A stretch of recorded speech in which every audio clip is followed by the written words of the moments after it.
Hola chicos, ¿qué tal? Muy buenas tardes. Bueno, vamos a hacer estos videos para explicar un poco acerca de la tarea que ustedes tienen que entregar. Va a ser una serie de 3 videos, esperemos que salgan 3, si no, va a ser un poquito más, porque pues el material sí está muy cargadito. Los temas que les piden en la unidad de aprendizaje 1.1 son números y operaciones aritméticas, razones y proporciones y sucesiones y series. En su tarea, ustedes tienen aquí cuáles son las competencias que tienen que cumplir a nivel cognitivo, procedimental y afectivo. Es importante que las lean para que vean cuál es el perfil que queremos lograr en ustedes. Aquí también está el formato de entrega, cómo deben de entregar las tareas. Es muy importante que ustedes sí acaten las normas porque de eso va a depender que también tengan un éxito en sus calificaciones. Es muy importante que haya una carátula, la introducción, el desarrollo y las conclusiones, así como sus referencias de consulta o bibliográficas. Pero bueno, vámonos entonces a la explicación de la tarea con el ejercicio número 1 que nos pide factorizar los siguientes números. ¿Qué significa eso de factorizar? Significa que nosotros vamos a encontrar la descomposición de ese número en sus factores más pequeños, es decir, en sus factores primos. Y bueno, yo les voy a dar un ejemplo. Aquí el ejemplo que yo les pongo es factorizar el número 100.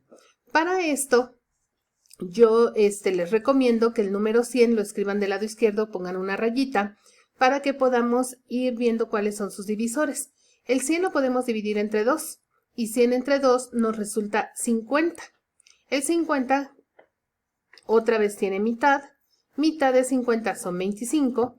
Ahora vemos que el 25 ya no tiene mitad porque si lo dividimos entre 2 no nos va a quedar un número exacto. Tampoco tiene tercera. 25 entre 3 tampoco nos queda exacto. Pero sí tiene quinta. 25 entre 5 es a 5, lo ponemos del lado izquierdo. Y después el 5 nuevamente tiene quinta y 5 entre 5 es a 1. ¿Cuándo vamos a terminar la descomposición o la factorización? Cuando del lado izquierdo nos quede un 1. Así es que estos son los factores y los vamos a expresar como una multiplicación. Es decir, el 100 se puede expresar como 2 por 2 por 5 por 5. Y aquí es muy importante que si nosotros tenemos números repetidos, los escribamos como una potencia.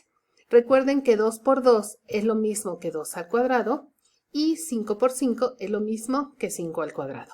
Y de esta manera nosotros ya descompusimos lo que es el número 100 en sus factores primos. Así es como ustedes tienen que hacer estos 3 ejercicios del inciso A. Para el inciso B, lo que nos piden es encontrar el máximo común divisor de estos números. Aquí tienen ustedes su tarea. Yo les voy a poner un ejemplo de encontrar el máximo común divisor de 100, 24 y 36. Para eso les sugiero que del lado izquierdo pongan los 3 números juntos y empecemos a sacarle mitad, tercera, quinta, dependiendo lo que tenga. Aquí es muy importante que solamente saquemos lo que tienen los 3. Podemos observar que el 100, el 24 y el 36, los dos tienen mitad porque terminan en un número par. Así es que la mitad de 100 es 50, la mitad de 24 es 12 y la mitad de 36 es 18. Como vemos que todos terminan en 0 o en par, nuevamente tienen una mitad. Le sacamos mitad. El 50, mitad de 50 son 25, mitad de 12 son 6 y mitad de 18 son 9. Ahora, el 6 sí tiene mitad, pero el 25 ya no, ni el 9, así es que ya no le puedo poner mitad. Vámonos con tercera. Tiene una tercera el 6 porque se puede dividir entre 3 y el 9, pero el 25 no. El 25 se puede dividir entre 5, pero el 6 y el 9 ya no. Así es que los únicos divisores que son comunes a los 3 son el 2 y el 2, es decir, 2 veces repetido el 2, es decir, 2 por 2, 4. Por lo tanto, el máximo común divisor de 100, 24 y 36 es el 4. Si ustedes dividen 100 entre 4, les toca 25. 24 entre 4 es a 6 y 36 entre 4 es a 9. Y ese es el número más grande que divide a esos tres números. Eso es a lo que se refiere el máximo común divisor. Ahora, para el mínimo común múltiplo, lo que queremos encontrar son múltiplos que compartan todos los números y que además escojamos el más pequeñito. Entonces, en el ejemplo que yo les voy a poner, vamos a encontrar el máximo común divisor entre 10, 2 y 6. Para eso, tenemos que sacar los múltiplos de cada uno de esos números. ¿Qué es el múltiplo? Pues multiplicar por 1, por 2, por 3, etc. Entonces, los múltiplos son de 10, 10 por 1, 10, 10 por 2, 20, 10 por 3, 30, 10 por 4, 40 y así sucesivamente. Los múltiplos de 2, pues son 2 por 1, 2, 2 por 2, 4, 2 por 3 son 6, 2 por 4 son 8, 2 por 5 son 10 y así sucesivamente. Aquí los hice hasta el número 32. Los múltiplos de 6 pues van a ser 6 por 1, 6, 6 por 2 son 12, 6 por 3 son 18, 6 por 4, 24, etc. Y de aquí nos vamos a fijar qué números tenemos en común. Por ejemplo, el 10 está en la parte de arriba y en el de en medio, pero en el de abajo no.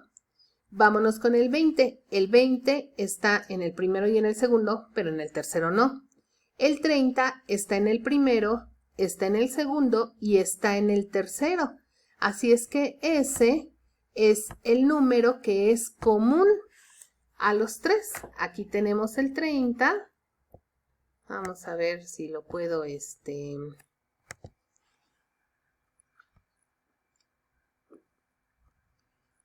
Ahí está. Aquí tenemos el 30. Lo tenemos también aquí. Aquí también está el 30. Y también lo tenemos en la tercera fila. Por lo tanto, es un múltiplo común a los tres. Y además es el más pequeño de todos. Seguramente si le siguiéramos multiplicando, encontraríamos más múltiplos comunes, pero el que queremos es el más pequeño. Por lo tanto, el 30 es el común y es el más chiquito, así es que el mínimo común múltiplo entre esos tres números que tenemos en el ejemplo es el número 30. De esa manera nosotros podemos encontrar el mínimo común múltiplo de cada uno de ellos. Bueno, luego en el inciso D, lo que nos piden es encontrar la potencia de unas fracciones. Entonces, aquí en el ejemplo que yo les pongo, nos piden que encontremos el valor de 4/3 elevado al cuadrado y elevado al cubo. Aquí recordemos que una potencia de potencias, por leyes de los exponentes, estas se multiplican. Cuando nosotros tenemos dos potencias, como en su ejemplo de aquí en medio o en el tercero, las potencias se van a multiplicar. En este caso, 4/3 al cuadrado y al cubo es lo mismo que 4/3 a la 6, porque 2 por 3 son 6. ¿Y cómo sacamos la potencia de una fracción?